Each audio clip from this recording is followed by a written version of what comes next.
Halo, selamat malam pemirsa. Apa kabar Indonesia Malam akhir pekan? Kembali menjumpai Anda bersama saya Agita Mahlika yang tentunya akan menghadirkan sejumlah informasi terpenting pada hari ini pemirsa.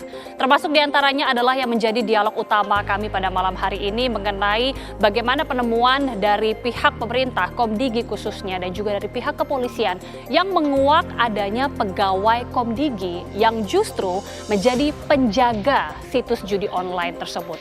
Dari pihak kepolisian sendiri pemirsa, baru-baru ini terkini juga sudah mengungkap ada sebanyak 2 tersangka tambahan. 1 tersangka diantaranya, lagi-lagi pemirsa, adalah pegawai Komdigi sendiri. Sementara 1 tersangka lainnya merupakan masyarakat sipil. Sehingga total tersangka ada sebanyak 16 orang. Yang menjadi pertanyaan pemirsa, akankah ini menyeret sejumlah pihak lain? Yang juga menjadi pertanyaan, akankah ada otak ataupun aktor intelektual dari kasus ini? Dan bagaimana kemudian modusnya? Kita akan membahas selengkapnya di Apa Kabar Indonesia Malam dan juga sejumlah informasi penting lainnya untuk Anda selengkapnya.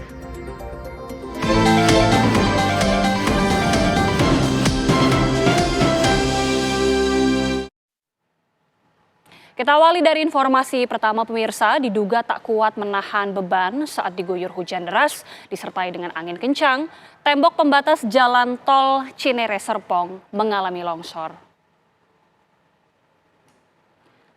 Tembok pembatas jalan tol Cinere Serpong menuju Kota Depok longsor. Turap longsor ini memiliki panjang sekitar 20 meter dan juga tinggi 8 meter.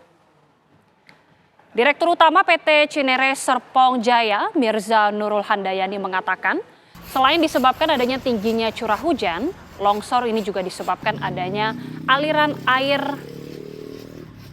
dari warga ini yang masuk ke tol sehingga menyebabkan dinding penahan tanah ini juga longsor. Tidak ada korban jiwa maupun luka dalam peristiwa ini, namun dihimbau kepada para pengendara yang juga melintas ini agar waspada supaya tidak terjadinya ada longsor susulan.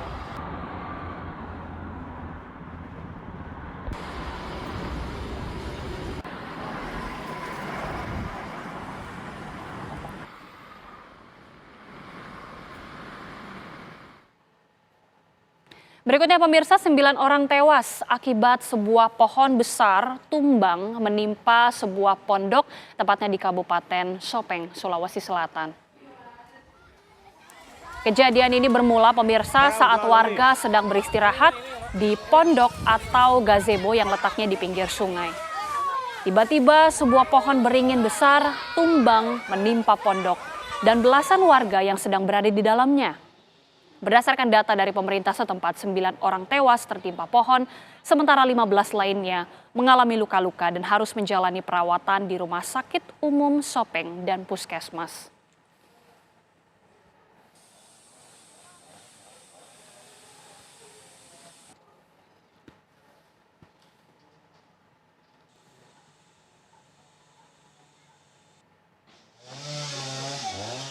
Berikutnya pemirsa, likuifaksi atau pergerakan tanah menerjang proyek perbaikan jalan desa di Kabupaten Mamuju Tengah, Sulawesi Barat.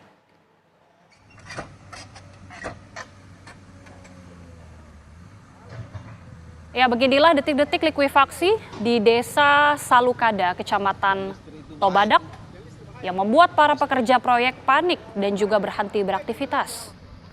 Tinggalan alat. Maju alat, tenggelam nih. Oh, tenggelam. Oh, la ilaha illallah. Astagfirullah. Ada operatornya loncat nih. Sudah naik operatornya. Sudah naik. Mati Allah.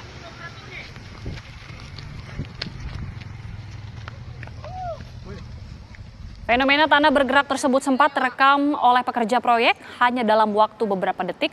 Alat berat yang sedang beroperasi dengan cepat tertimbun tanah.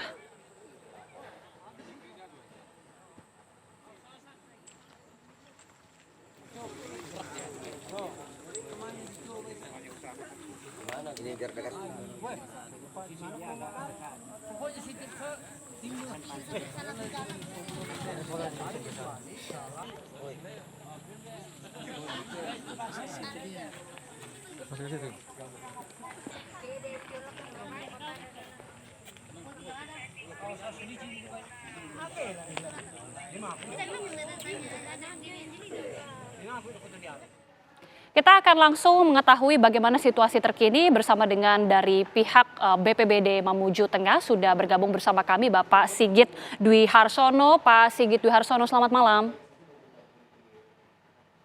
Selamat malam, Mbak. Pak Sigit, bagaimana situasi terkini di Mamuju pasca adanya likuifaksi yang terjadi tadi?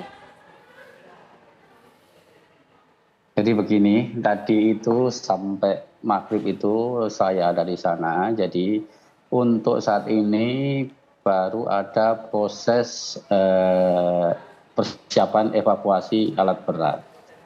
Hanya saja kondisi itu nampaknya belum memungkinkan, padahal sudah kita siapkan itu 3 ekskavator alat berat yang direncanakan untuk mengangkat. Nah, proses sampai sekarang baru processing pengurasan air dan nanti kemungkinan akan ini terus akan diupayakan untuk menaikkan alat.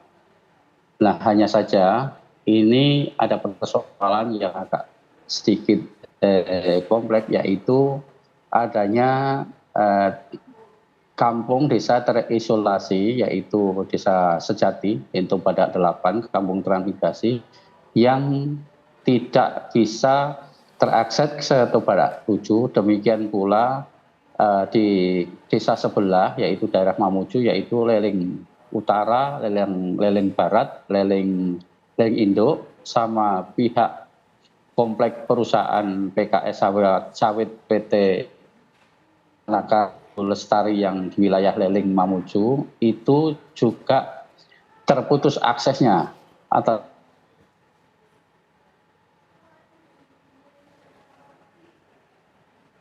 Baik, Pak Sigit. alasan Mamuju. Kemudian kalau lari ke arah Mamuju Tengah melalui Tobadak ini juga putus atas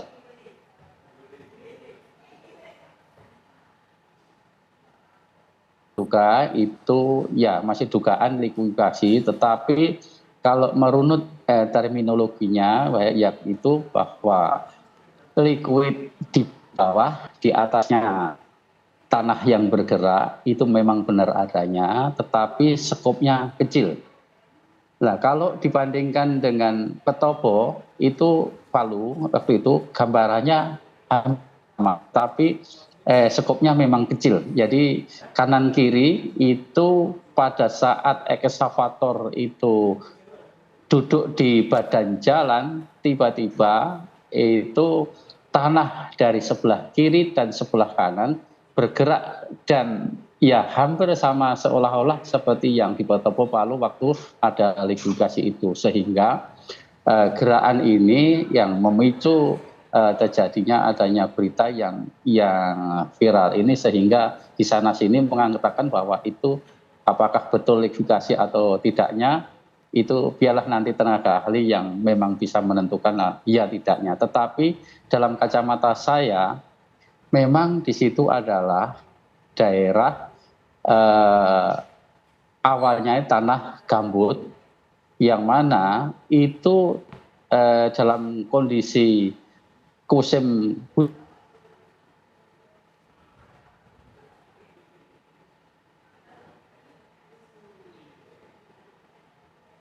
Baik. Dari Sungai Lumuk juga masuk. Nah, begitu.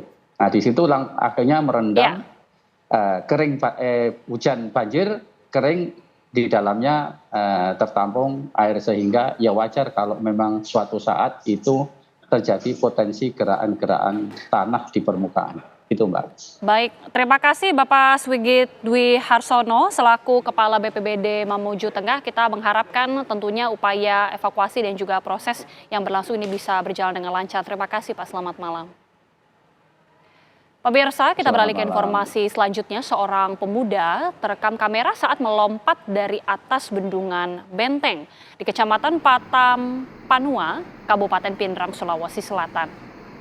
Usai melompat, korban diduga tenggelam dan tim SAR gabungan setempat segera melakukan pencarian.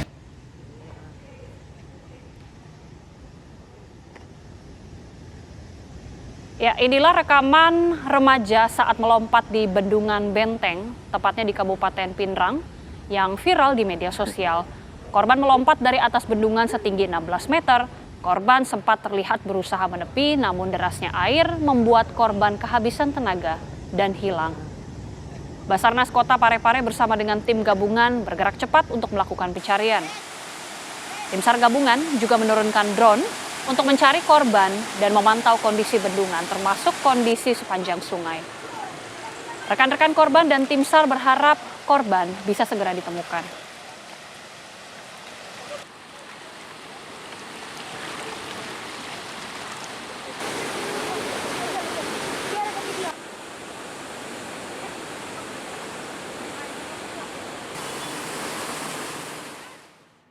Badan Pengawas Obat dan Makanan BPOM menghentikan sementara seluruh produk pangan olahan asal Cina, Latiao, setelah adanya laporan keracunan yang terjadi di sejumlah daerah. Keracunannya adalah bakteri Bacillus. Dalam keterangan persnya, Kepala BPOM, Taruna Ikrar, menyatakan penarikan seluruh produk pangan olahan Latiao itu untuk melindungi kesehatan publik. BPOM menerima laporan keracunan Latiao yang terjadi di 7 lokasi, yaitu di Lampung, Sukabumi, Wonosobo, Tangerang Selatan, Bandung Barat, dan juga Pamekasan. Setelah diadakan uji lab terhadap produk pangan olahan tersebut, BPOM menemukan adanya kontaminasi bakteri Bacillus cereus. Dengan pengumuman ini dibuang aja produk itu, jangan dimakan atau jangan dikonsumsi. Nanti luar biasa keracunan pangan. Badan POM menerima laporan terkait kejadian luar biasa keracunan pangan atau KLB-KP yang terjadi di beberapa wilayah Indonesia. Yang pertama terjadi di Lampung, kedua terjadi di Sukabumi, ketiga terjadi di Wonosobo, yang keempat di Tangerang Selatan, yang keempat Bandung Barat,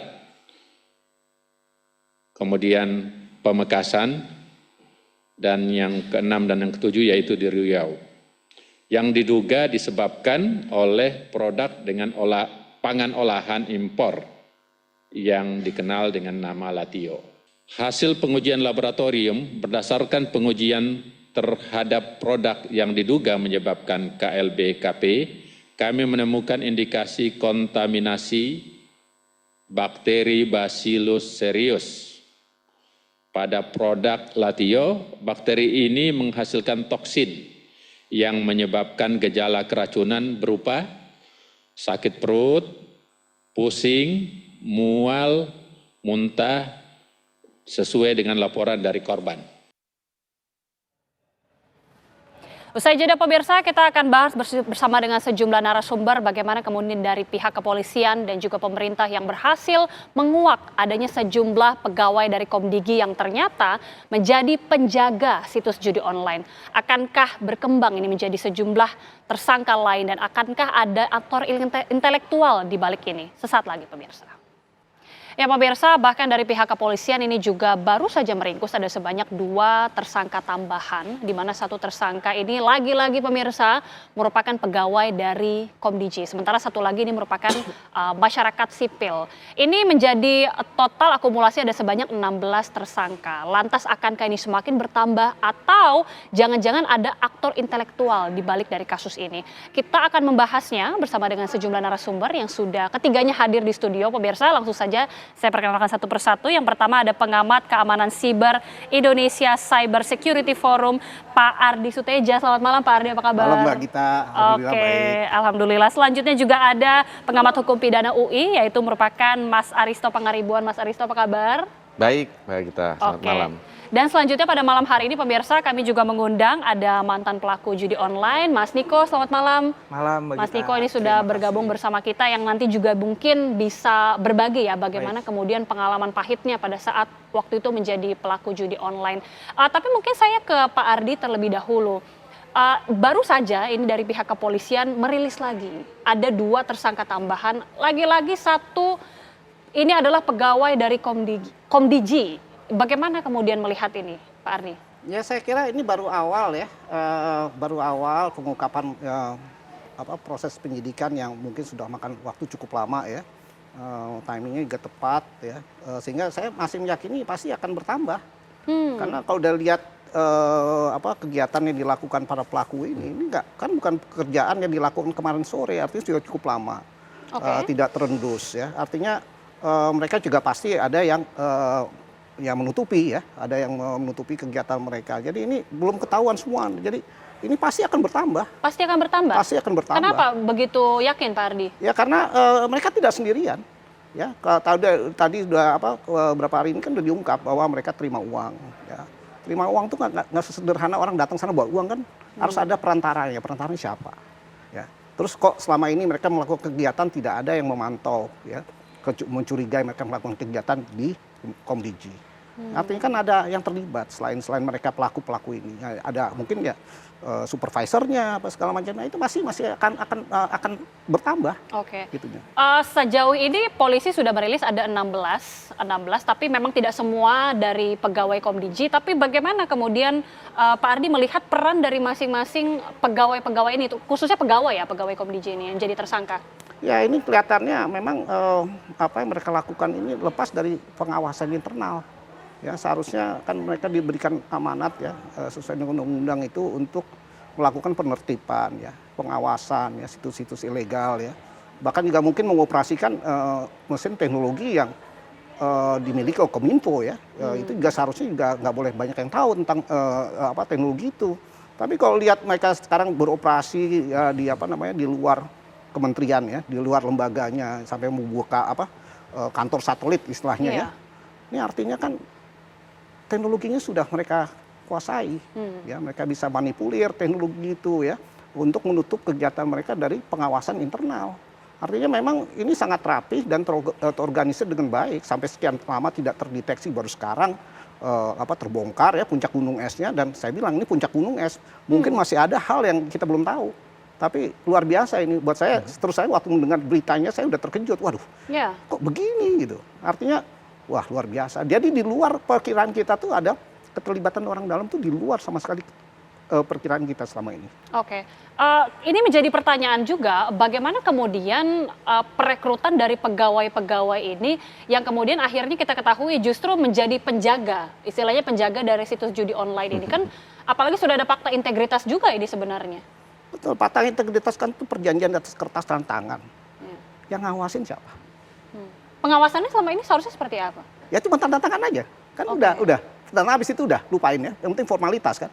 Tapi berikutnya pengawasannya, kepatuhannya gimana? Tidak ada yang memastikan kan. Tidak seperti halnya di swasta atau BUMN. Itu kan ada yang memonitor. Dari atasannya? Kita nggak tahu apa itu ada. Yang jelas saya melihatnya ini sesuatu hal yang luar biasa ya. Saya juga lihat masalah perekrutannya gimana dulu orang-orang ini. Karena kalau kami di cyber itu sangat ketat mencari tenaga ahli di bidang cyber itu, bukan hanya kita berpedoman pada ijazah ya, S1, S2 ya, dan juga sertifikasi profesi. Tapi kita lihat juga jam terbang, jam karakter. Nah, kalau dari jam terbang aja sudah bermasalah, ngapain kita lihat karakter? Sekarang kan banyak kalau di cyber banyak bilang kita banyak nih orang nih ahli-ahli keamanan cyber. Secara kuantitas benar, kita punya banyak. Tapi secara kualitas, orangnya itu aja. Orangnya itu aja. Harusnya Pak Ardi ini yang direkrut ini. Saya udah pensiun. Saya ke Mas Aris terlebih dahulu. Ini tadi kalau kata Pak Ardi, sepertinya akan mungkin bertambah. Tapi kalau kita melihat peran mungkin dari masing-masing belasan orang yang sudah direkrut atau yang sudah menjadi tersangka ini, bagaimana sih kemudian dari sisi pasalnya sendiri? Artinya kan ini mungkin masih level bawah ya. Apa saja pasal yang nanti bisa dikenakan ini? Begini ya, ini ada kemungkinan bertambah betul ya, seperti kayak Pak Ardi ya. Tapi yang harus digarisbawahi adalah tadi Mbak Agita juga tanya ini bagaimana pengawasannya tadi. Nah ini sebenarnya harus dilihat ya, dari belasan orang ini level yang paling tinggi yang sudah ditangkap itu apa levelnya? Apakah dia level eselon ya? Apakah dia level pengawas? Karena dia kalau sudah dalam level pengawasan dan ada indikasi kuat ini sistemik ya, artinya pengawasannya juga terlibat karena dia punya kantor. Ini kan artinya persoalan yang sistemik. Nah, kalau dia penyelenggara negara, undang-undangnya bukan hanya undang-undang ITE soal perjudian atau KUHP soal perjudian, tapi undang-undang korupsi Ya, karena Oke. pasal 3 dia menyalahgunakan wewenang atau mungkin pasal 2 melawan hukum yang dia lebih aktif. Ini tergantung konstruksinya. Ya, apakah kesempatan itu datang kepada dia kemudian dia monetisasi atau dia aktif mencari kesempatan itu. Itu harus dilihat dulu konstruksinya.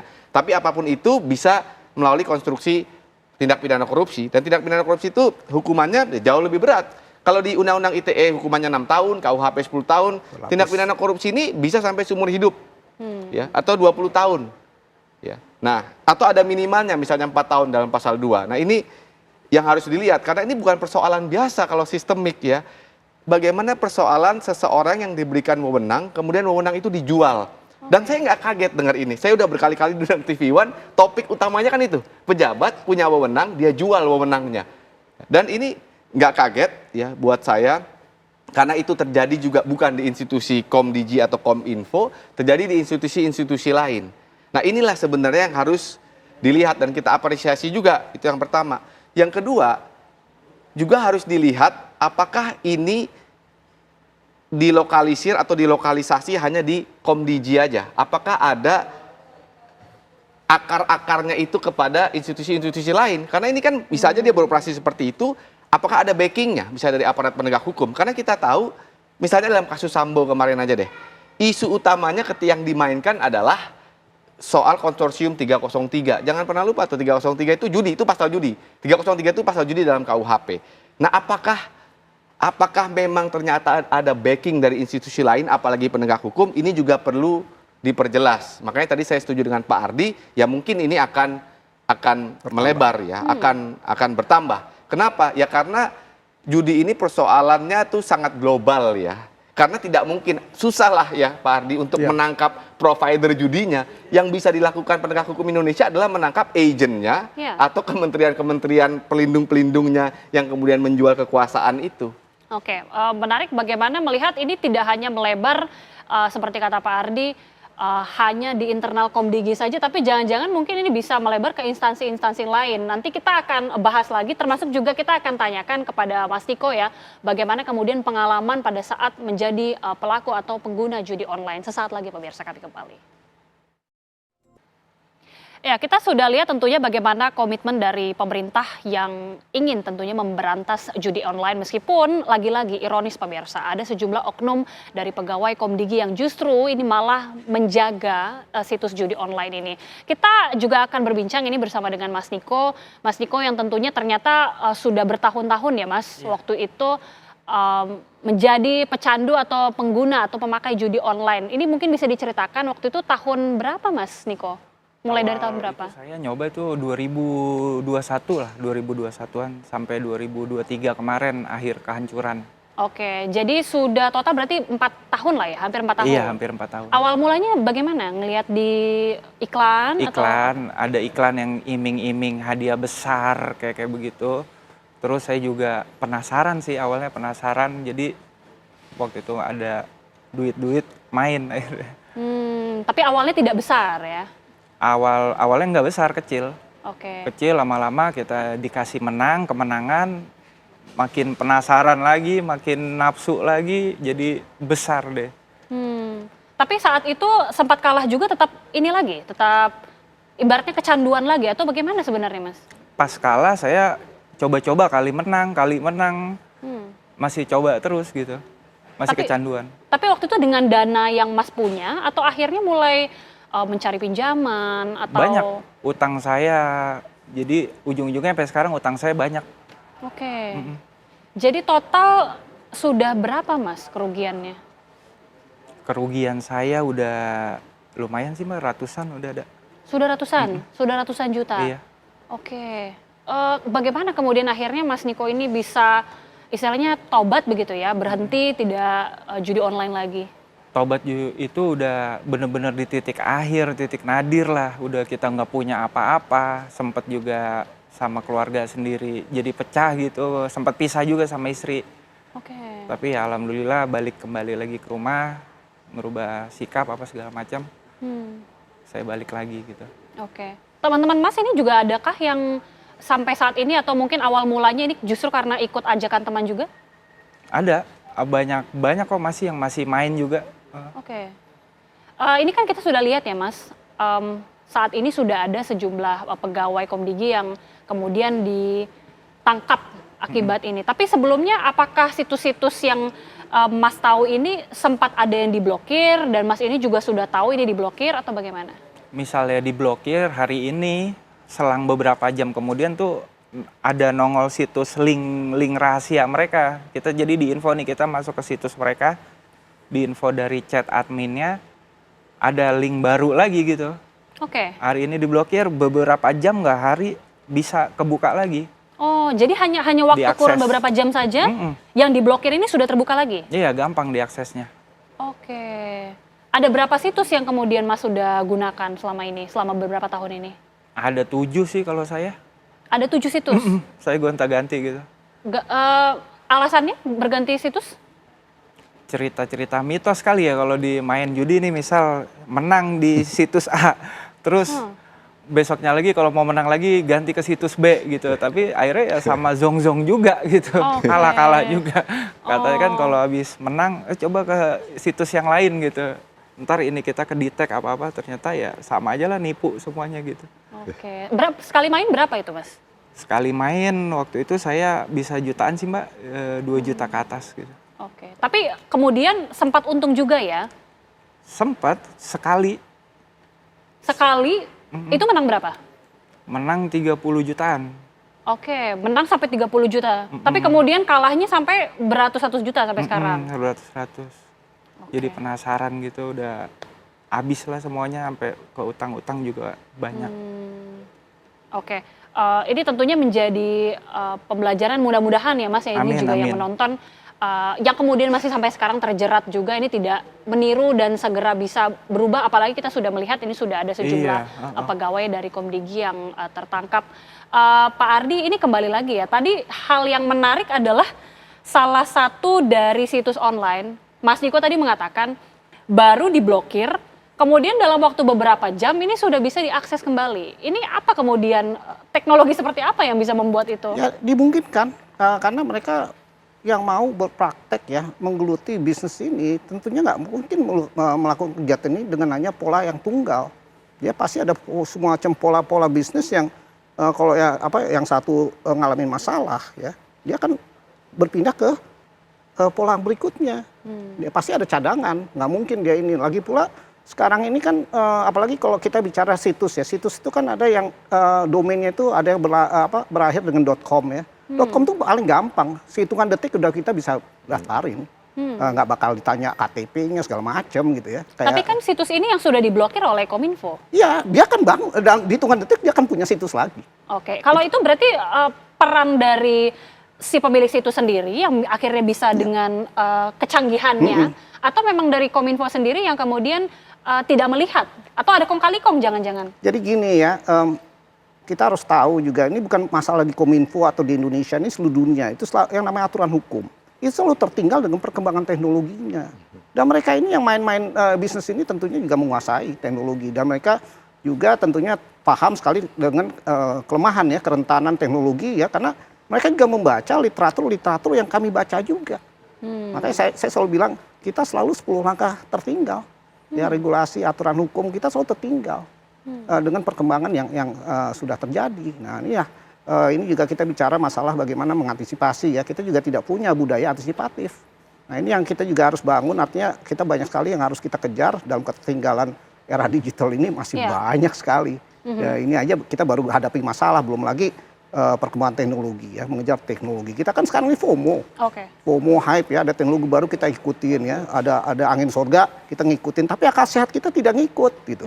Tidak nyambung gitu. Dengan adanya kita lihat ya, ini pegawai Kominfo atau maksud kami Komdigi yang kemudian ini sudah menjadi tersangka, ini memungkinkan sekali nggak sih Pak bahwa ada interaksi juga dengan sang pemilik situs atau sang cukongnya inilah istilahnya? Ya kalau lihat ini udah pasti, cuman mungkin tidak secara langsung ya, mungkin lewat pihak ketiga, perantara, kita nggak tahu. Tapi yang jelas kemungkinan itu pasti ada, pasti ada. Nggak mungkin mereka ada terima aliran dana ya dari mana? Nggak mungkin kan, dari langit ada orang kasih dana, nggak mungkin kan? Pasti ada yang punya kepentingan kan? Gitu. Jadi ini kemungkinan itu ada. Makanya saya bilang ini pasti makin berkembang.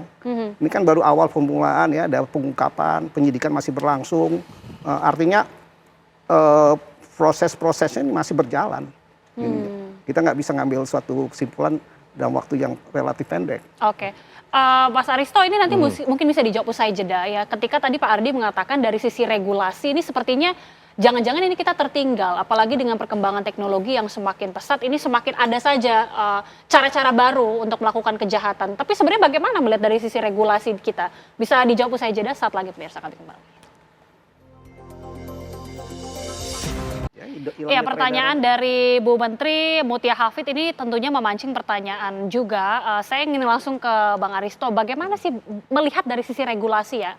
Ini mungkin tidak sih Bang, misalnya ketika sudah ada 16 orang ini menjadi tersangka, kita juga langsung men-trace saja bagaimana bandar-bandar yang terafiliasi mungkin dengan judi online ini langsung kemudian juga bisa ditindak. Itu secara regulasi bisa?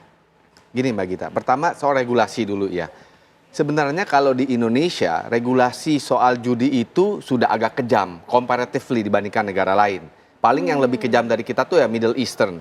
Karena di kita judi itu bisa dihukum 10 tahun, 6 tahun, bahkan pemainnya KUHP mengakomodasi untuk bisa dipidana. Jadi kalau soal regulasi buat saya itu clear. Persoalannya adalah penegakan regulasi. Nah, penegakan regulasi itu dibagi jadi dua faktor. Pertama faktor yang Pak Ardi katakan tadi ya, kejar-kejaran. Ini kan kayak Tom and Jerry. Misalnya situs diblok, kemudian ada lagi. Bikin domain mengakali itu ya. Yang itu kayak kan Mas Niko tadi itu ya? kan sederhana sekali ya. Betul ya Pak Ardi? Itu sederhana sekali. Jadi ini kayak Tom and Jerry kan. Saya blok ada lagi, saya blok ada lagi. Itu satu. Karena kita berduel dengan teknologi. Penegakan hukum ini berhadapan dengan teknologi tadi yang Pak Ardi katakan. Itu saya setuju sekali. Kemudian yang kedua, faktor aparaturnya, operator hukumnya atau implementasinya. Nah, tadi kan kita lihat sudah yang tugasnya mengawasi malah membackingi. Nah, ini kan persoalan. Jadi kalau soal regulasi clear. Nah, yang kedua tadi pertanyaan Mbak Gita, soal bisa nggak kita trace kepada bandar besarnya. Nah, ini persoalan juga sulit kalau bandar besarnya. Kenapa?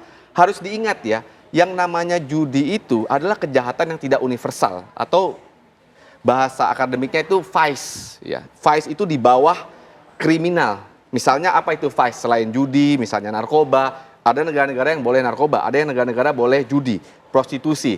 Artinya kalau itu tindak pidana itu di negara asal, misalnya bacaan saya di Kamboja kan banyak ya. Di Kamboja itu bukan tindak pidana, maka WNI sekalipun yang melakukan perjudian di situ, dia tidak bisa dipidana. Karena asas nasionalitas aktif itu ada limitasinya.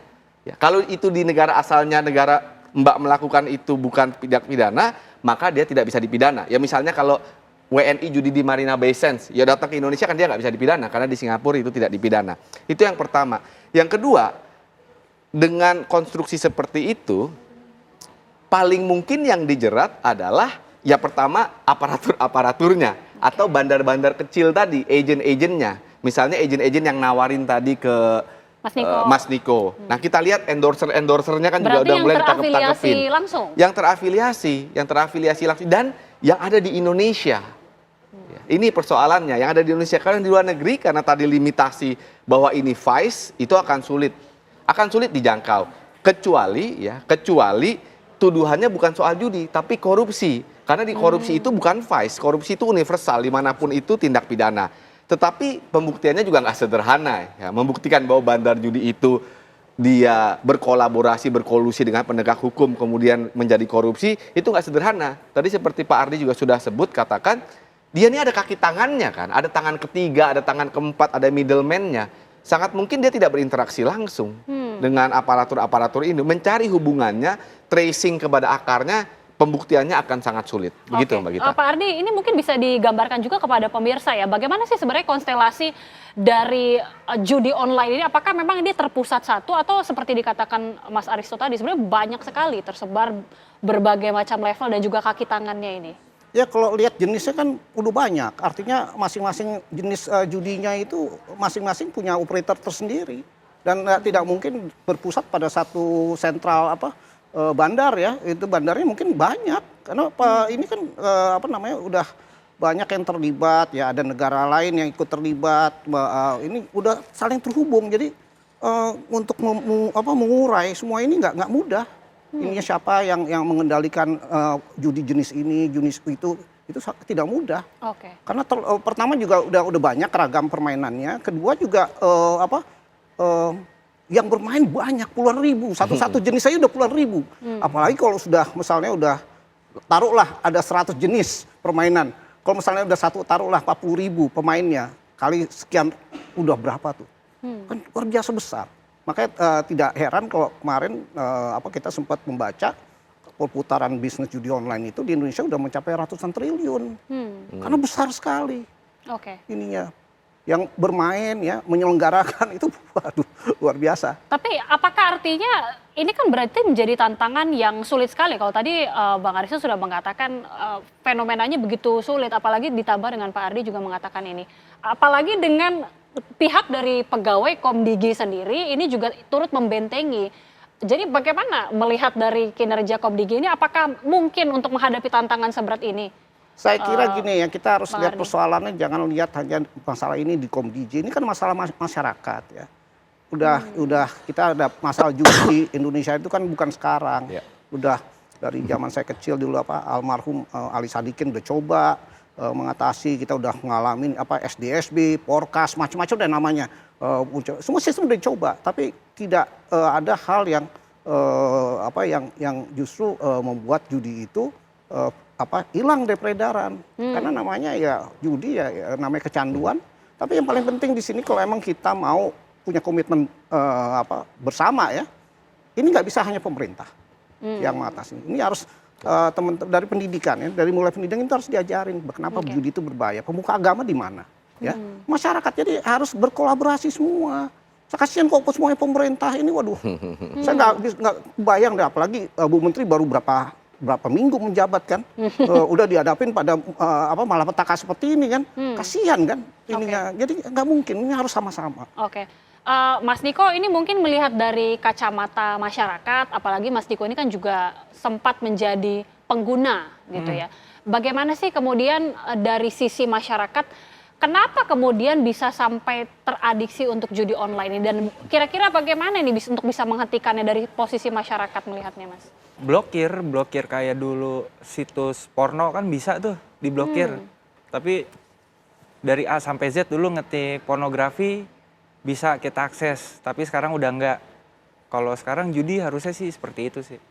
Jadi kalau dari sisi masyarakat melihatnya sebenarnya kalau itu diblokir semuanya tidak akan tergoda begitu? Nggak akan tergoda, dibantai-bantai juga tuh sales-sales judinya gitu, dicari sampai kemana gitu. Nanti saya juga mau tanyakan langsung ke Pak Ardi, ketika ini menjadi PR besar tentunya, ini harus memulai dari mana sebenarnya pemberantasan ataupun pengatasan dari judi online ini? Kira-kira ini harus dimulai dari mana kalau ada? Ya edukasi.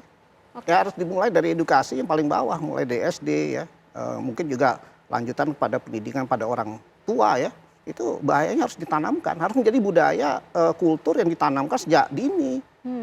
Kalau tidak dilakukan hal itu ya kita akan berhadapan akan di sekarang masalah yang sama mungkin tahun depan, 5 tahun lagi, 10 tahun lagi, ganti pemerintah, itu akan terus seperti itu. Nah, karena memang tidak pernah ditanamkan sebagai suatu budaya yang ditubuhkan ya di dalam sistem kultur kita, bahwa judi itu satu berbahaya, kedua juga bukan bagian dari kultur bangsa kita. Itu yang harus ditanamkan. Baik. Nanti usai jeda pemirsa, kita juga akan ajak Anda untuk melihat ini adalah salah satu lokasi penggerebekan dari para tersangka judi online yang kemudian akhirnya diringkus oleh pihak kepolisian. Sesaat lagi kami akan hadirkan untuk Anda, tetap bersama kami. Ya, ada belasan pegawai dari Komdigi yang kemudian diringkus polisi karena mereka diduga membentengi ataupun menjaga situs judi online. Kita akan langsung mengajak Anda pemirsa untuk melihat lokasi penggerebekan di mana para oknum pegawai Komdigi ini kemudian melakukan kegiatannya, ibaratnya ini membackingi para situs atau situs judi online ini. Kita akan langsung bergabung bersama dengan rekan Acan di sana. Acan, Anda mungkin bisa gambarkan seperti apa lokasi penggerebekan di mana para pegawai atau oknum pegawai Komdigi ini melakukan aksinya di sana, silakan. Ya, saat ini saya berada di salah satu ruko di Galaksi, Bekasi Selatan, yaitu di Ruko Garden 3 yang berada di Galaksi, Bekasi Selatan. Nah, saat ini di belakang saya, tepat di belakang saya adalah salah satu tempat yang diduga dijadikan tempat pengoperasian judi online yang melibatkan sejumlah karyawan dari Komdigi. Dan memang saat ini kami mendapatkan informasi bahwa di lokasi ini sudah disewa sejak 6 bulan lalu dengan informasinya yang kami dapat bahwa ini dijadikan tempat konsultasi komunikasi. Begitu, Gita. Ya, Acan, artinya aktivitas apa saja yang persisnya dilakukan di lokasi itu? Dan apakah itu memang setiap harinya selalu ada orang di sana? Informasi sebagian memang seperti itu, ada sejumlah orang yang berada di ruko yang disewa ini, dan dari hasil penggerebekan Polda beberapa waktu lalu memang ditemukan sejumlah alat bukti berupa sejumlah unit komputer yang diduga digunakan untuk melakukan pengoperasian judi online tersebut.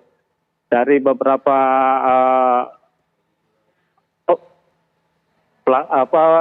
dari penggeledahan kemarin, sejumlah orang tersangka yang dihadirkan itu ada 2 orang yang dihadirkan, dan untuk melihat beberapa atau memeriksa sejumlah alat bukti atau unit yang digunakan dari pengelolaan situs judi online ini. Baik, Acan, kalau warga setempat atau berdasarkan keterangan dari warga sekitar ini mengenal atau mengetahui mungkin ya lokasi ini sebagai kantor apa, atau mereka juga tidak tahu sama sekali ini sebenarnya beroperasi? Ya, sebagian orang menginformasi atau informasi yang kami dapat bahwa ini dijadikan tempat konsultasi komunikasi. Namun warga sekitar atau penghuni ruko yang lain pun tidak mengetahui secara pasti seperti apa cara kerjanya ataupun berapa karyawan yang tinggal di sini. Jadi hanya info luarnya saja, demikian kita. Baik, terima kasih Asanuddin, informasi langsung dari lokasi tempat kemudian penggerebekan para oknum pegawai Komdigi ini di mana mereka melakukan kejahatannya. Saya ke Bang Aristo, ini ketika sudah pihak kepolisian ini kemudian ada meringkus ada 16, kemudian ada kemungkinan pengembangan lagi, Pak Ardi mengatakan demikian. Kira-kira ini bagaimana bergerak, harus dari mana supaya apalagi jika betul ada keterlibatan dari instansi-instansi lain juga? Jadi kalau gini, tujuannya memberantas perjudian, ya startnya sudah betul ya. Kalau ada aparatur-aparatur yang melindungi, karena yang bisa dilakukan oleh penegak hukum Indonesia utamanya adalah menegakkan hukum terhadap subjek hukum yang ada di Indonesia. Nah, start yang baik itu dari aparatur penegak hukumnya. Ya, penegak hukumnya, Kominfo itu yang melindungi, yang diduga Komdigi yang diduga melindungi. Itu yang pertama. Yang kedua, tadi Mbak Gita juga, pertanyaan Mbak Gita, bisa nggak trace? Tadi kan saya sudah katakan, tracing ini ada kesulitan tertentu dalam melakukan tracing itu. Kenapa? Karena tadi ada asas nasionalitas aktif, ada limitasinya, bahwa judi itu morally itu nggak universal bahwa itu kriminal. Ya, ada jurisdiksi-jurisdiksi yang mengatakan judi itu morally acceptable. Tetapi kita lihat kalau sudah ada efeknya, jadi kenapa judi itu morally tidak acceptable? Karena ada korban-korban seperti Mas Niko ini. Nah, ini kan logika yang diambil oleh hukum Indonesia. Nah, oleh karena itu kita apresiasi sebenarnya kalau memang tujuan akhir dari hukumnya mencegah orang-orang seperti Mas Niko ini berulang dan ada lagi, itu dimulai dari penegak hukum di Indonesia, dan ini dijadikan satu dalam tanda petik ya show. Apa maksudnya show? Jadi dipublikasi, seperti Tiffany mempublikasi bahayanya, kemudian penegakan hukumnya juga dipublikasi, sehingga itu kan menjadi upaya preventif ya. Jadi deterring orang untuk melakukan itu kembali. Tapi kalau pertanyaannya bisa nggak sampai ke akar-akarnya? kemungkinan sulit karena kebanyakan servernya di luar negeri, Ya. pemainnya Tidak internasional. mungkin ya, tidak mungkin sama sekali berarti. Saya tidak bilang tidak mungkin, tapi akan sangat sulit sekali. Ya, akan sangat sulit sekali tadi keterbatasan-keterbatasan. Kemungkinan terbesar untuk sampai akar-akarnya, ya akar-akarnya artinya pemain internasional adalah melalui Undang-Undang Tindak Pidana Korupsi. Dan betul itu pintu masuknya adalah dengan aparatur-aparatur dari Komdiji tadi. Karena korupsi itu universal, itu kejahatan yang universal, tapi itu juga memiliki limitasi dari sistem pembuktian. Oke, Pak Ardi, ketika sudah ada sejumlah belasan oknum pegawai Komdiji yang terjerat begitu ya, diduga membentengi, ini banyak pro kontra tentunya di dalam kementerian ini. Mekanisme pengawasan ini mata publik sangat tertuju kepada Komdiji. Mekanisme pengawasan ini kira-kira harus seperti apa? Apakah memang cukup dari internal Komdiji saja atau seharusnya di saat seperti ini ada banyak dari pihak-pihak lain atau seperti apa? Ya seharusnya memang ya kalau lihat apa yang sudah terjadi sekarang nampaknya fungsi pengawasan di kementerian yang bersangkutan nggak berfungsi. Karena terbukti bahwa ini ada sesuatu hal yang besar sekali terjadi di dalam kementerian dan ini juga mereka membawa sesuatu keluar di luar pengawasan internal. Ya, makanya saya juga nggak habis pikir aja bisanya orang di internal tuh tidak ketahuan gitu melakukan kerjaan sampingan di luar kantor. Kalau kami di swasta kan pasti ada pengawasan itu ya, kita bisa lihat dari gejalanya, performanya, kinerjanya. Itu juga jadi deteksi awal bahwa ada perubahan perilaku dari karyawan itu sudah menjadi suatu kita bilangnya apa lampu kuning ya, yang harus diawasi. Apalagi kalau mereka bekerja di bagian-bagian yang sensitif gitu. Karena kalau kita tidak punya fungsi pengawasan yang ketat, kita lalai ya taruhannya besar. Bukan hanya saja kalau kami di industri keuangan itu taruhannya bukan hanya masalah uang ya, tapi juga masalah kepercayaan publik terhadap lembaga-lembaga keuangan. Jadi kalau itu fungsi-fungsi itu tidak berjalan, ya kita nggak habis pikir akan terjadi apa berikutnya. Tapi yang jelas besar sekali taruhannya. Kalau saya bilang apalagi ini kementerian ya yang memerlukan dukungan ya kepercayaan publik, ini dengan serta-merta hilang gitu. Masalah reputasinya bermasalah sekarang, integritas pejabat juga menjadi tanda tanya. Gimana membangun kembali kepercayaan itu kan nggak mudah. Nah artinya ini juga luar biasa dan saya juga ya terus saya masih terkejut ya lihat berita ini, tapi ini juga menunjukkan ada banyak hal yang tidak berfungsi di organisasi. Di struktur organisasi kelembagaannya yang tidak berfungsi, terutama terkait dengan pengawasan. Itu kan sana ada dirjennya, ada irjennya, ya bagaimana? Kalau di kepolisian itu ada propamnya, itu kan mesti ada di dalamnya itu gimana? Ini artinya ada masalah besar. Oke, ini dengan adanya menteri baru, kemudian juga kemungkinan akan ada perubahan-perubahan lagi yang tentunya sudah dilakukan. Kita melihat dalam waktu beberapa hari saja sudah berhasil terjerat seperti ini. Cukupkah atau mungkin sebenarnya memang perlu dari luar instansi lain untuk mengantisipasi ini tidak terjadi ada kasus yang semakin mengkhawatirkan lagi? Ya sebetulnya ya ini juga saya yakin juga pasti terjadi di tempat lain. Artinya ini puncak gunung es ya yang mungkin juga pelan-pelan akan mulai meleleh nantinya juga ada terjadi di tempat lain gitu ya. Tapi intinya begini ya, saya juga ada satu hal yang saya minta juga kita jangan terfokus dengan masalah ini dulu deh. Karena kita berhadapan dengan pemerintah baru. Agenda kerjanya banyak. Kalau fokus pada kita stuck di fokus di urusan judi, agenda lainnya gimana? Itu kan jadi masalah. Sedangkan ekonomi kita juga perlu dibangun kembali. Nah, artinya cukuplah ini dituntaskan, serahkan pada aparat penegak hukum, biarkan penyidikan berjalan, biar mereka yang tuntaskan. Mari kita bergerak ke langkah berikutnya, ya, termasuk dari edukasi, literasi. Kenapa judi itu tidak bagus ya, berbahaya buat kita semua. Itu kan harus diprogramkan, pendidikannya, strategi, bagaimana teman-teman media ikut terlibat. Makanya saya bilang nggak bisa semua dipasarkan pemerintah, harus semuanya ikut terlibat, ya. Baru kita bergerak ke hal lain. Nah, saya cuma khawatir nih, kasihan juga Bu Menteri masuk beberapa minggu berhadapan ini takutnya terlalu fokus ke situ, yang lain tidak kepegang. Sedangkan kita masih ada persoalan lagi yang juga lebih besar terkait dengan peretasan kemarin di PDNS. Itu gimana kabarnya ya? Itu juga menjadi suatu perhatian yang sudah menjadi konsumsi dunia. Dan itu juga taruhannya besar. Ya, makanya sekarang kita seharusnya juga melihat program lainnya apa yang belum dilakukan, belum lagi akses nanti ya. Yang lain-lain. Oke, Mas Niko, ini dari masyarakat sendiri ya, bagaimana kemudian harapannya, apalagi ini sudah ada 16 oknum pegawai yang kemudian atau 16 orang yang kemudian sudah ditangkap atau diringkus polisi. Harapannya ini bagaimana dari masyarakat? Dari masyarakat ya segera ditutup sih situs judi online ya Mbak. Dan benar diedukasi. Edukasi. Kata bapak-bapak ini benar diedukasi ke masyarakat. Iklan-iklan kayak judi itu penipuan benar. Oke. Edukasi dan kemudian juga pemberantasan ini terus dilakukan. Iya. Mudah-mudahan ini tentunya diatensi oleh pemerintah dan juga seluruh Harapan pihak sih terkait benar harus dan ditindak juga lah. seluruh pemangku kepentingan. Terakhir mungkin Mas Aristo, bagaimana kemudian melihat ya sejauh ini sudah ada upaya yang sudah dilakukan oleh dari pemerintah tentunya. Tapi apa yang kemudian mungkin bisa semakin dilakukan lagi untuk semakin meningkatkan ini? Sini, pertama saya apresiasi ya kinerja penegakan hukum nih soal judi ya. Yang kedua, kalau tadi Pak Ardi kaget ya dengan keterlibatan aparatur Komdiji ya.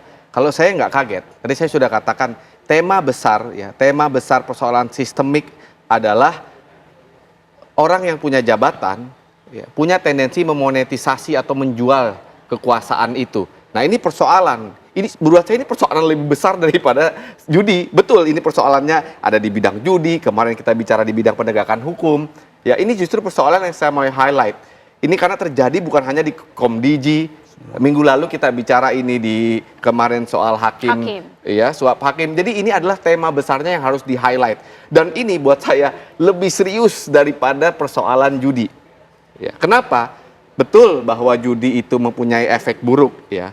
Tetapi yang lebih buruk lagi, aparatur yang mempunyai kewajiban untuk menyegah judi itu melakukan perbuatan yang lebih parah dari judi itu sendiri, yaitu menjual kekuasaannya. Itu buat saya yang harus di-highlight. Oke, mudah-mudahan ini menjadi peringatan dan juga evaluasi tentunya untuk seluruh aparatur kita. Tapi terima kasih sekali lagi Mas Aristo, Pak Ardi, terima kasih. Mas Niko juga terima kasih sudah bergabung bersama kami di Apa Kabar Indonesia Malam. Dan pemirsa, sesaat lagi kita juga akan hadirkan informasi lainnya untuk Anda tentunya. Ada informasi dari Sukabumi pemirsa dan juga sejumlah informasi lain yang akan kami hadirkan untuk Anda. Tetaplah bersama kami.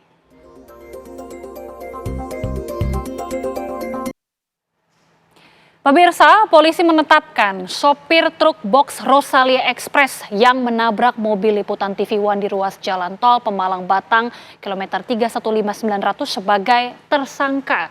Sopir truk box Rosalia dianggap lalai saat mengemudi dan mengalami microslip atau tertidur sesaat sehingga menyebabkan 3 orang kru TV One tewas dalam insiden tersebut.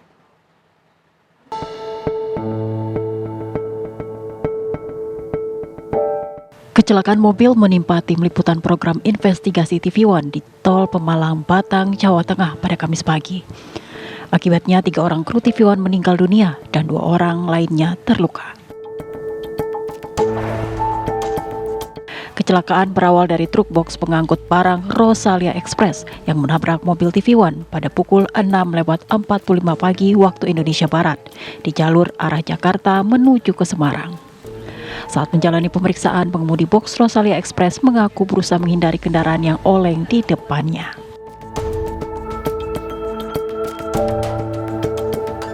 Sementara itu, pihak manajemen Rosalia Express di Jalan Raya Solo Sragen yang membawahi unit usaha jasa pengiriman barang belum bisa dimintai keterangannya. Beberapa orang karyawan Rosalia yang menemui TV One menyampaikan jajaran pimpinan masih berada di lokasi kejadian untuk mengumpulkan sejumlah data lapangan. Pihak korporat legal Rosalia Express saat dihubungi via telepon pada Jumat pagi memberikan respon via pesan WA bahwa masih melakukan koordinasi internal. Jenazah 3 orang kru TV One, Alwan, Marwan, dan Sunardi telah dimakamkan oleh pihak keluarga masing-masing. Sebelum diantar ke tempat peristirahatan terakhir, jenazah Alwan dan Marwan mendapatkan penghormatan dari rekan-rekan sejawat. Pihak TV One dan jajaran direksi menggelar salat jenazah pada Jumat malam. Ishak haru mengiringi kedatangan kedua jenazah saat tiba di TV One.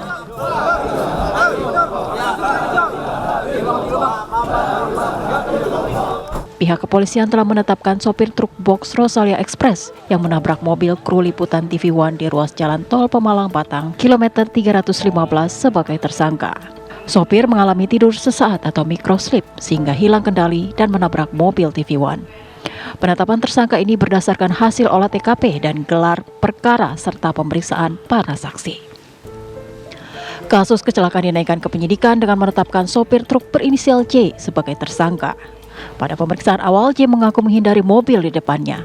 Namun setelah dilakukan pendalaman dan keterangan, akhirnya ia mengakui kalau kehilangan konsentrasi atau microslip. Berinisial J atau jatuh umur 36 tahun tersebut mengalami microslip, sehingga mengakibatkan konsentrasinya hilang dan menabrak kendaraan kru TV One yang sedang parkir di bahu jalan tol. Dari akibat kejadian tersebut, kita telah melakukan pengolahan TKP dan juga kita sudah mengevakuasi korban ke rumah sakit dan juga kita sudah melakukan pengambilan keterangan dari saksi-saksi yang di lapangan. Dan hasil penyelidikan dan sudah dilakukan gelar perkara bahwa kasus sudah dinaikkan menjadi penyidikan dan dilakukan penetapan tersangka berinisial J atau Jatiko umur 36 tahun, yaitu selaku sopir dari truk box tersebut. Polisi pun menjerat tersangka J dengan pasal 310 Undang-Undang Nomor 22 Tahun 2009 tentang lalu lintas dan angkutan jalan. Tim TV One mengabarkan.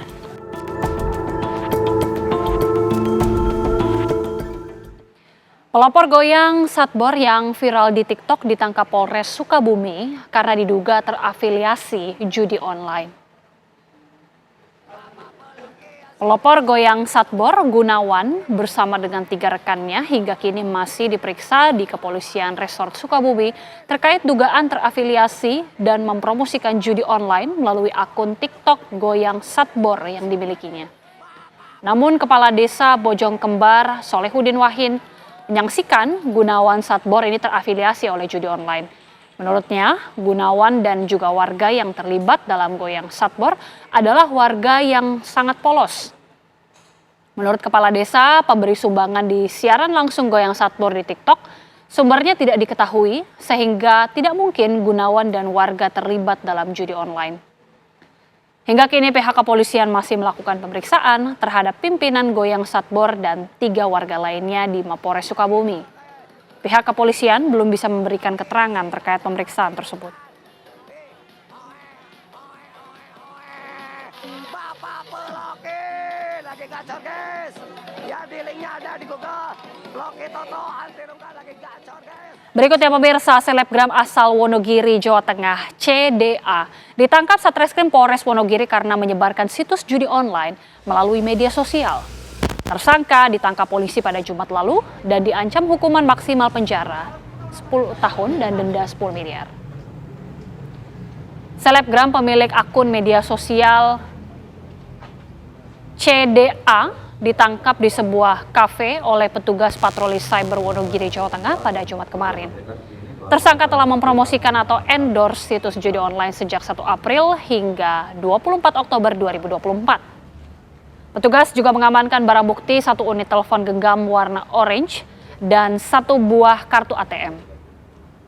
Atas perbuatannya, tersangka terancam hukuman maksimal penjara 10 tahun dan juga denda 10 miliar rupiah.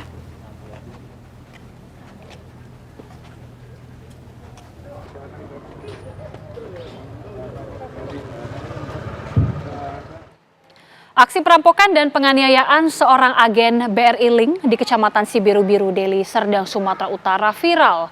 Dalam rekaman kamera pengawas, pelaku berulang kali menganiaya korban.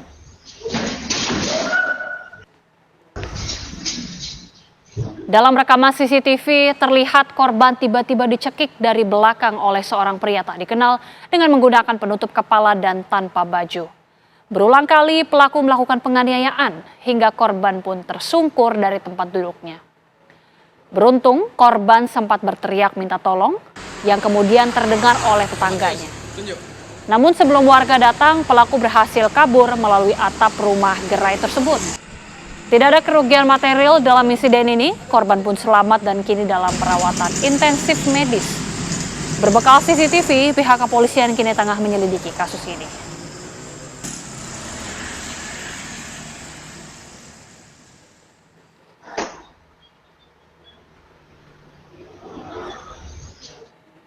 9 orang tewas akibat sebuah pohon besar tumbang menimpa sebuah pondok di Kabupaten Sopeng, Sulawesi Selatan. Kejadian bermula saat warga sedang beristirahat di pondok atau gazebo yang letaknya di pinggir sungai. Tiba-tiba sebuah pohon beringin besar tumbang menimpa pondok dan belasan warga yang sedang berada di dalamnya. Berdasarkan data dari pemerintah setempat, 9 orang tewas tertimpa pohon. Sementara 15 lainnya mengalami luka-luka.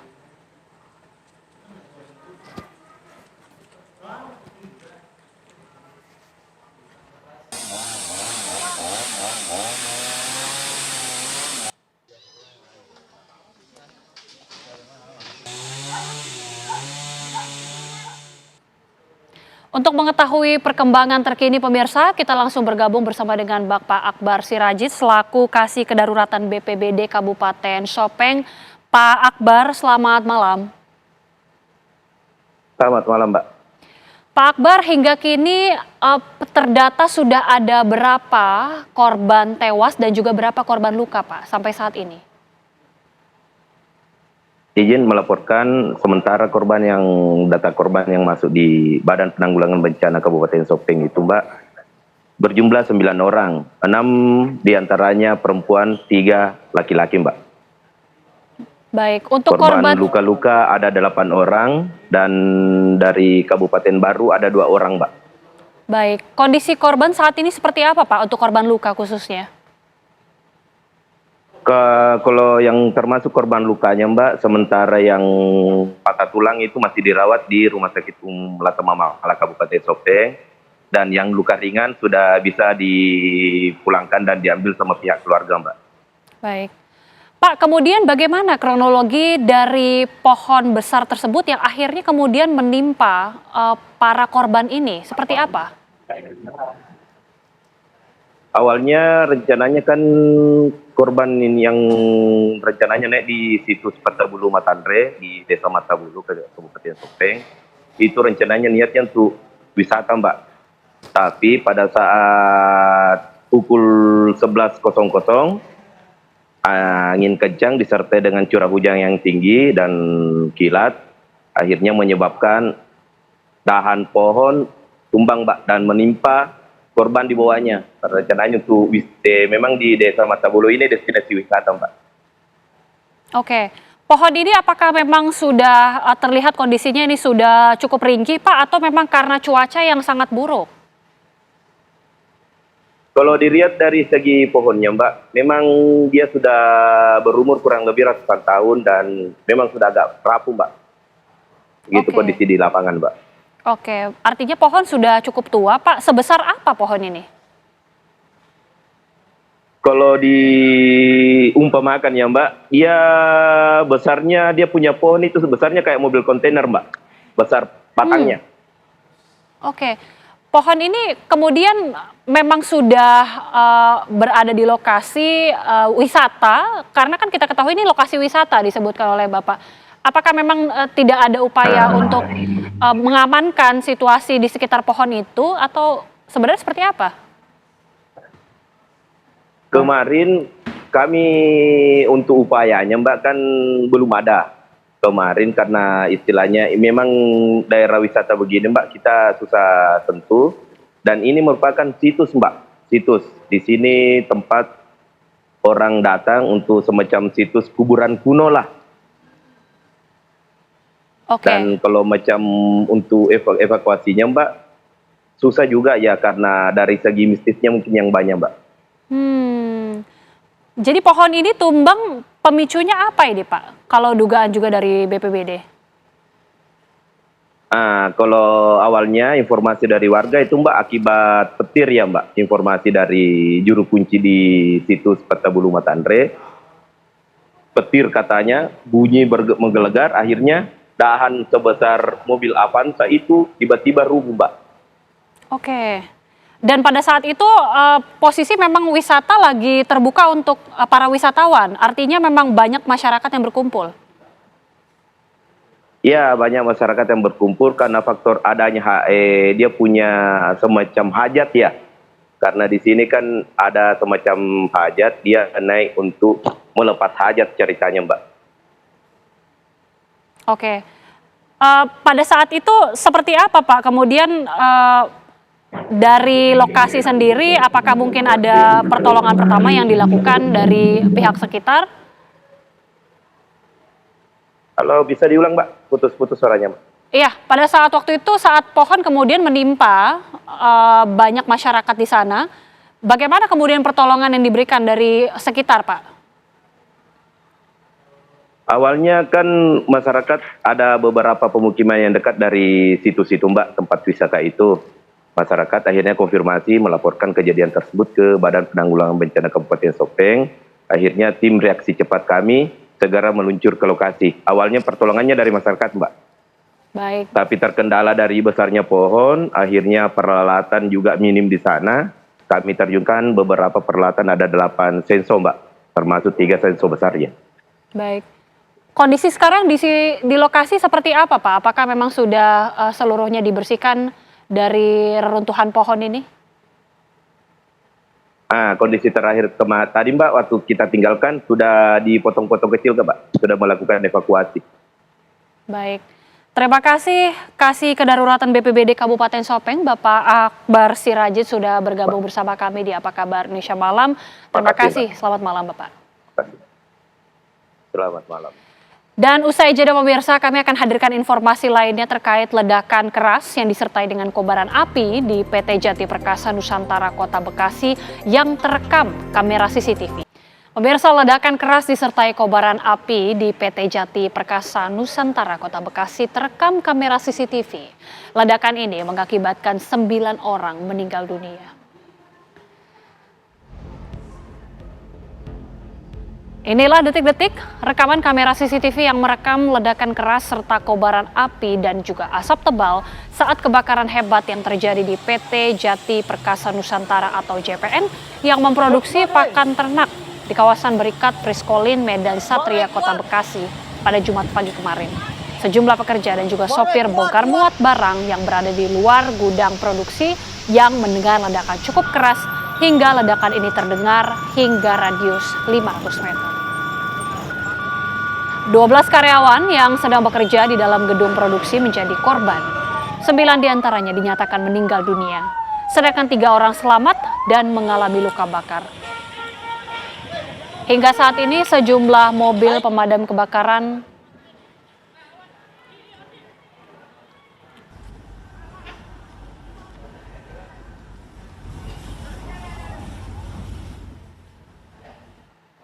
diduga akibat beda pilihan calon bupati jelang pilkada, 2 rumah warga di Kabupaten Baru, Sulawesi Selatan dibongkar dan dipindahkan oleh warga. Video yang viral di media sosial ini memperlihatkan warga yang bergotong royong memindahkan 2 rumah di Dusun Loji, Desa Bojo, Kecamatan Malusetasi, Kabupaten Baru. Permintaan ini muncul setelah pemilik rumah dan juga pemilik lahan diduga berbeda pilihan di Pilkada Barpu. Apalagi di rumah warga yang dibongkar ini terdapat baliho paslon yang disinyalir berbeda dengan pilihan pemilik lahan. Kedua rumah diketahui merupakan pendukung paslon Bupati dan Wakil Bupati Baru nomor urut 3, sementara pemilik lahan diduga merupakan pendukung paslon nomor urut lain.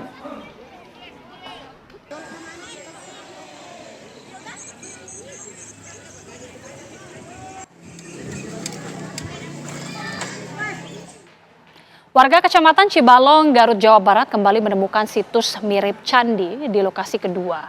Jarak temuan terbaru yaitu 100 meter dari lokasi temuan awal. Pemilik lahan dibantu warga dan juga pihak desa melakukan penggalian di lokasi yang kedua. Setelah menemukan peralatan yang mirip batu candi di lokasi pertama, warga desa Simpang, Kecamatan Cibalong, Garut, Jawa Barat kembali menemukan situs mirip batu candi kedua tak jauh dari lokasi temuan awal. Di lokasi kedua, warga baru melakukan penggalian ataupun eskavasi dengan luas 9 kali 10 meter. Jejeran dan tumpukan batu tak wajar itu masih terlihat utuh, meski sebagian sudah ada yang rusak. Penemuan pelataran mirip candi ini awalnya diketahui oleh pemilik kebun bernama Suryana, Ia tak sengaja menemukan hamparan batu tak biasa saat mencangkul di kebunnya.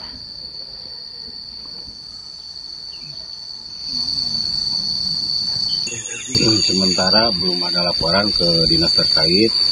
Alhamdulillah sudah koordinasi dengan pihak kecamatan mengetahui daripada hasil komunikasi dengan warga yang menemukan batu galian di blok pasir ini.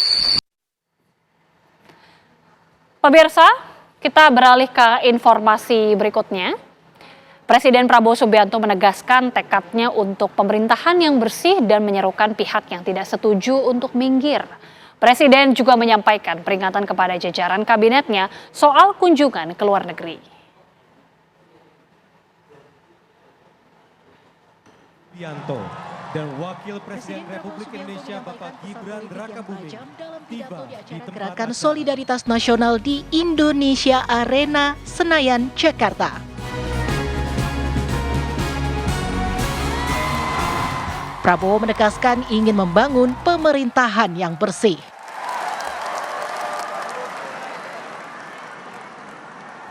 Tidak ada negara yang berhasil tanpa pemerintah yang bersih.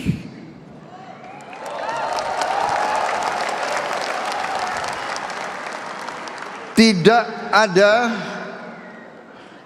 kemakmuran tanpa keadilan.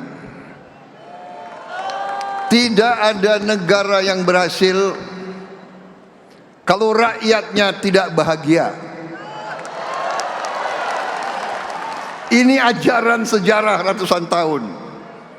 Tidak ada negara yang berhasil tanpa pemerintah yang bersih.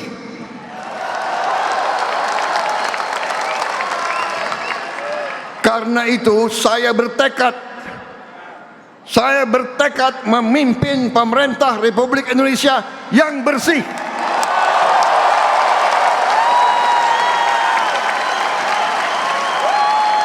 Yang bersama saya, ayo.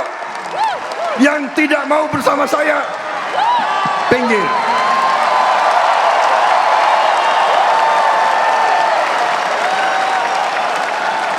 Mari kita bekerja untuk seluruh rakyat Indonesia. Mari kita amankan semua kekayaan bangsa Indonesia.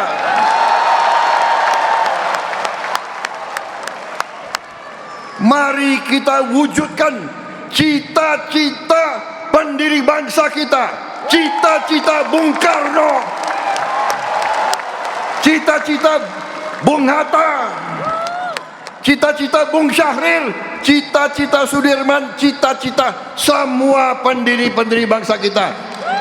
Indonesia, rakyatnya hidup sejahtera.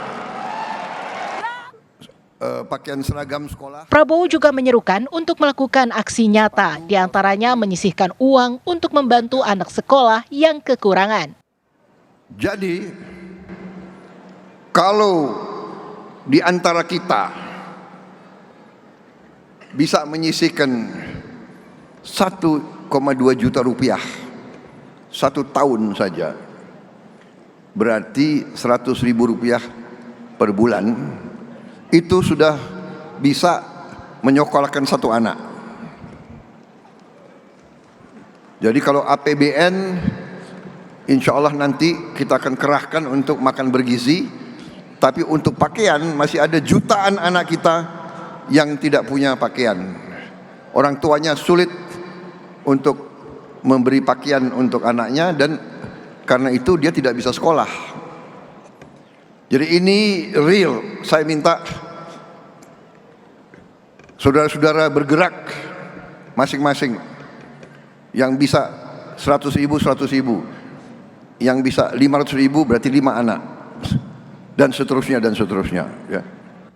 Jadi saudara-saudara, Presiden Prabowo juga tegas memberikan peringatan kepada jajaran kabinetnya untuk tidak banyak perjalanan ke luar negeri.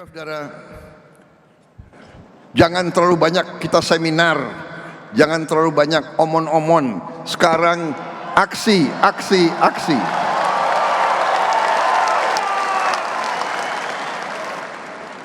Karena kebetulan banyak menteri yang hadir, saya juga mohon jangan terlalu banyak anggotamu jalan-jalan ke luar negeri.